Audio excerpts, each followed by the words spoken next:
Ole Miss fans need a hotel for the game weekend? Many OTAs keep all the commissions, but at Fan Plans, you still get your loyalty points, receive direct confirmation from the hotel, and you support Rebel Grove. Visit fanplans.com/Rebel Grove today.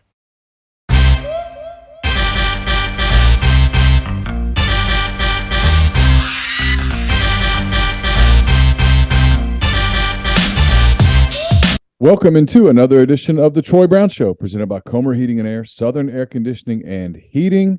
I'm Neil McCready. That is Ole Miss linebacker Troy Brown. After enjoying an open date, didn't do a show last week after the win over Texas A&M. So Ole Miss getting ready to face Alabama. The Rebels stay number 11 in the Associated Press Top 25 poll. Alabama falls to number 10 after its 32-31 loss at LSU Saturday night. We'll get to Troy and a number of topics here in just a moment. First, I want to tell you, like I said, we're brought to you by Comer Heating and Air, Southern Air Conditioning and Heating. Different names, same great products and services.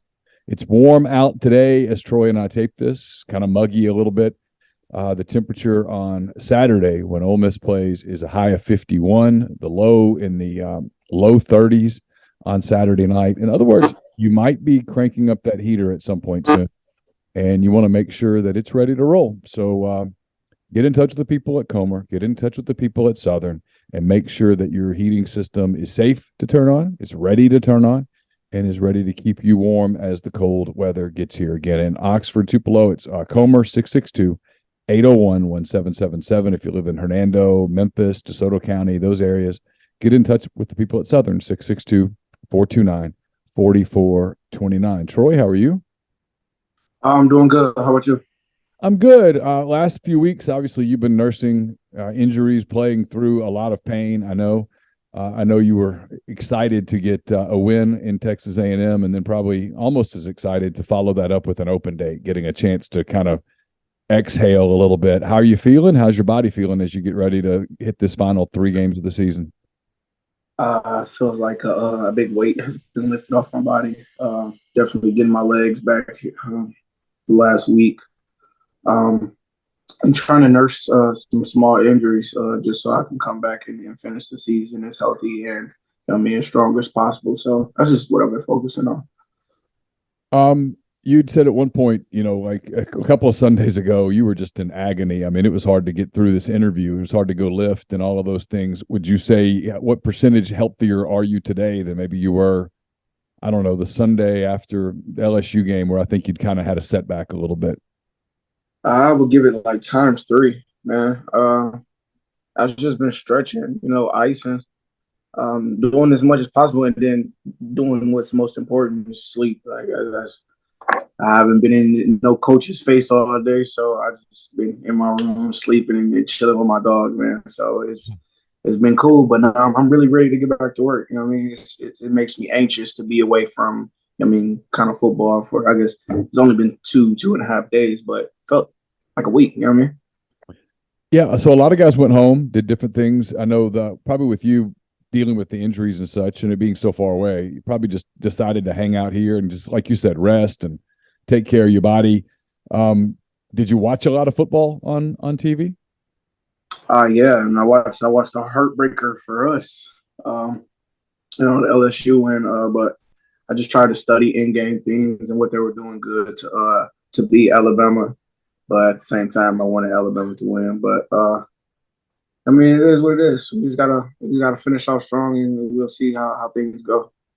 I was going to ask you about the psychology of that, right? You guys watching Alabama last night, you needed them to win, a team that you're going to turn around and play a week later. You wanted them to win. You probably wanted them to play like 20 overtimes and then win the game. Didn't work out that way. LSU went for 2, got it. They won. They beat you guys a couple weeks ago, so they kind of control the SEC West right now. Does that take any of the, sauce, steam, excitement, whatever word you want to use, out of this Alabama game coming up this weekend for you guys? Does it force you to sort of re-rack your focus a little bit? I don't. Honestly, even though LSU controls the poll of them being in the SEC championship, but I don't think they're in the contender spot for being, in in the college football playoffs. Because if they lose in the championship, then it'll be a 3-loss team, and I don't think that'll work. But if we win out, we still don't go to the SEC championship. We could be, a contender for that spot. So that's just my hopes, and that's my mindset. Is just no matter what, we have to win out. So to do that, you got to beat Alabama, obviously, on Saturday, an Alabama team that I'm guessing while you were growing up, I was talking to Mason Brooks about this earlier. You guys are about the same age. During your formative years watching football, Alabama has been a dominant program. What's it kind of like to prepare for them, to get ready to go up against Bryce Young, who just won the Heisman Trophy a year ago? I know they've lost a couple of games, but I mean, it's still an incredibly prestigious program and a very dangerous team. Right. Well, that program just in general is known for putting out some of my favorite players, some of my idols. One of them being Mark Ingram, who's from my hometown, Flint, Michigan. So it's really surreal, and in the aspect of this is the only chance that I've ever been given or ever had to actually, be in this situation or be in that environment or play against them. So it's one that I'm really taking in, and I hope I can come out on top just so I can have that story saying, this is my first time happening. All these years later of me dreaming about this school, really wanting to be there. I remember I used to make, my little NCAA player, and he would go to Alabama or Oregon at that time because Marcus Mariota was there when I was idolizing those people. But it's just something that I never thought that would really be here once I got to college. So, it is what it is. What is it about Bryce Young? I know you've watched him on TV. You probably watched him on film some now. He just makes plays. I mean, he just he's a Houdini act sometimes. What is it about him when you watch him that makes him such a special player? Well, in people's eyes, like the quarterback position is always like, this slow guy or, just this general guy who's just smart with the ball. But he brings like a point guard mentality to football to me. If you ever seen Chris Paul, Damian Lillard, like just the way those guys just take point guard to the next level, that's what I feel like he does as a quarterback. He's not back there to take a sack. He's going to shift. He's move. His eyes are staying downfield. But it is what it is. He's practiced to be that type of player, and I commend him for everything that I've seen and everything he's done. LSU was able to disrupt them a little bit up the middle with pressure, that kind of thing. Is that something that you guys feel like you can replicate? Is that something that can be something Ole Miss does? They were showing all types of different looks, keeping a spy on him, a good athlete coming after him each and every time he had to leave the pocket. I can see us doing a lot of those similar things, but switching it up, trying to give him a different look, trying to be better in our zone drops and things of such. But it's kind of iffy because it's like a week before maybe his shoulder is hurting, maybe his shoulder is bothering him, and then a week later it could be, he could be completely on, he could be completely on fire. So it is what it is. So. You guys have talked all year about one game at a time, focus on what's in front of you. Is it now that you're into November, the playoff rankings come out every Tuesday? Is it difficult at all to keep your focus on the task at hand, knowing that you're in this conversation and that, like TCU's going to play Texas and Clemson just lost and who knows, right? I mean, Arkansas or Texas A&M could knock off LSU. It's weirder things have happened, that kind of stuff. Is it hard not to think about that stuff and just focus on taking care of your business?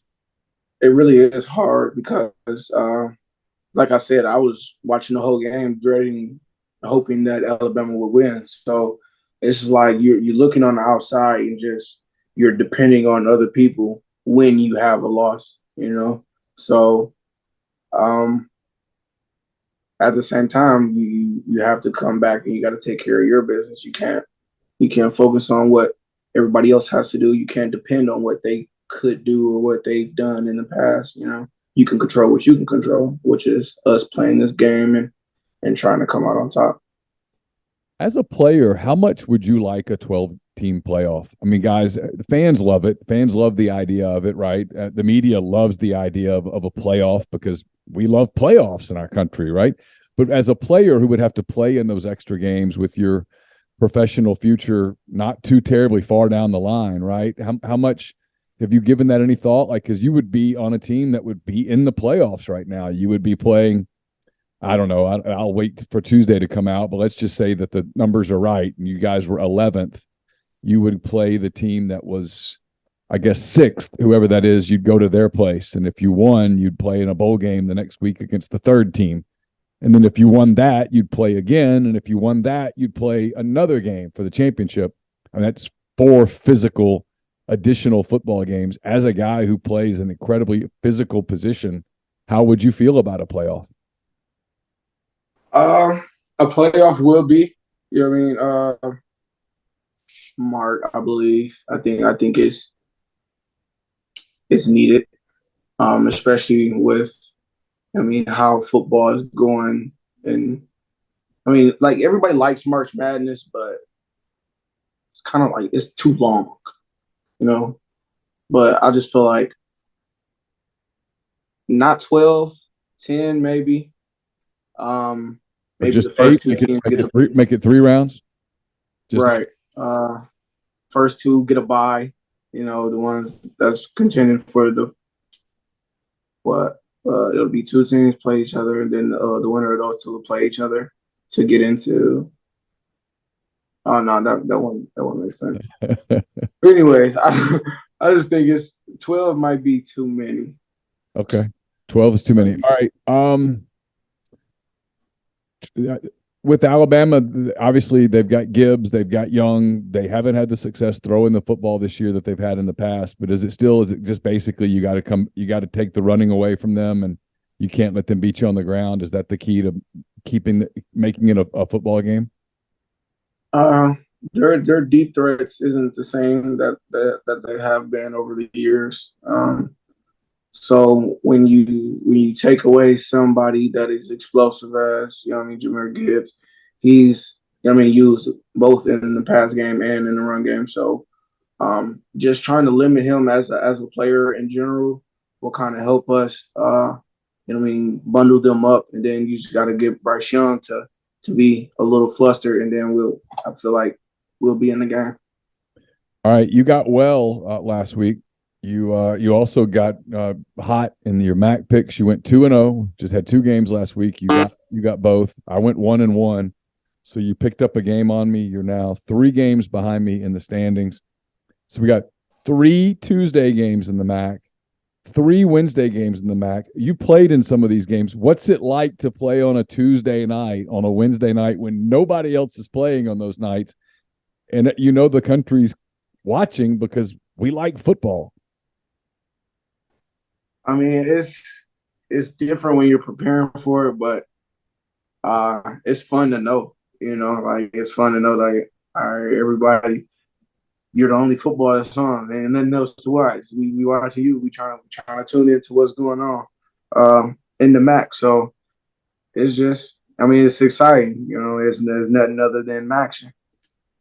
All right, let's do it. Tuesday night, we got Eastern Michigan is at Akron. Eastern Michigan's an 8-point favorite on the road.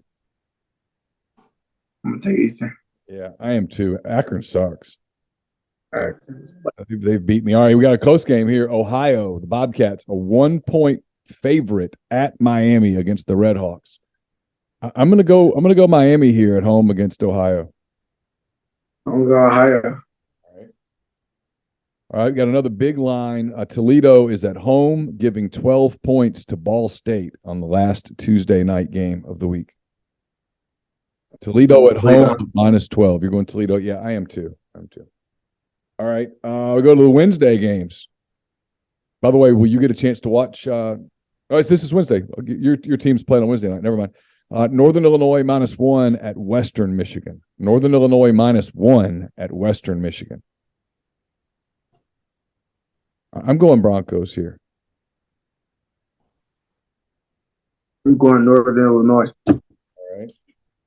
All right, your guys, the Chippewas at home entertaining Buffalo. You're giving 1 point, Buffalo a 1-point dog at Central Michigan. I know where you're going. Are you gonna get to watch this? Yes, sir. Let's go. Let's go. CMU.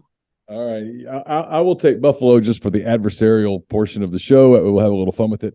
And then finally, Kent State. They head to Bowling Green. Kent State giving 2.5 points to the Falcons.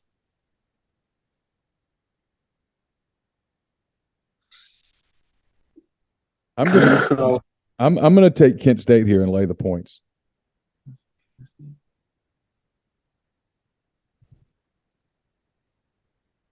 I'm gonna take Bowling Green. All right, Troy's going to go Bowling Green. So we got some differences on Maction. 6 Maction games, 3 Tuesday, 3 Wednesday. Get you into the next weekend of games. All right, last thing, big debate going on in our country. It's not on the ballot on Tuesday. We're going to vote on a lot of other stuff, but we're not voting on time changes. How do you feel about the whole falling forwards? I'm falling back, springing forward. Do you like changing times? Do you like one of the times better? Uh, Because we're now into standard time where it's going to get darker earlier, but there's going to be light in the morning when you get up. And if we stayed in daylight savings time, it's still dark at 7 in the morning, but you got light till 7 in the evening. no, I prefer daylight savings, but I mean, I really don't necessarily pay attention to them unless I'm like out at 7 and it's dark. I'm like, man, what's going on? But I don't know. Yeah, I don't really pay attention to them. I'm an opinionated person, but this is one of those subjects that I really don't have an opinion on. I don't know why that is, but we've always done this ever since I was a kid. We just change times, and I'm like, okay, so we fall back, we spring forward. People get worked up about it, and I look at them like, I kind of wish I was this passionate about this as you are. But it's not a big deal. Whatever. I mean, they say that the whole springing forward thing is leads to heart attacks and stuff for some people, which I don't really understand. I'll take their word for it, but it's never really fazed me like that. It's an hour of sleep. You just kind of plan for it, or Right. I don't know. All right. Well, listen, best of luck this week as you guys get ready for Alabama. It's Ole Miss and Alabama, 2:30 on CBS. This show brought to each and every week by Comer Heating and Air, Southern Air Conditioning and Heating. Different names, same great products and services. Oxford, Tupelo area, get in touch with Comer. If you live in the Hernando, Memphis area, get in touch with the people at Southern. We'll be back next week. We'll recap Ole Miss and Alabama. Get ready for the final regular season road trip of the season as Ole Miss heads to Arkansas on November the 19th. Troy, good luck this week. Thanks for the time. Thank you.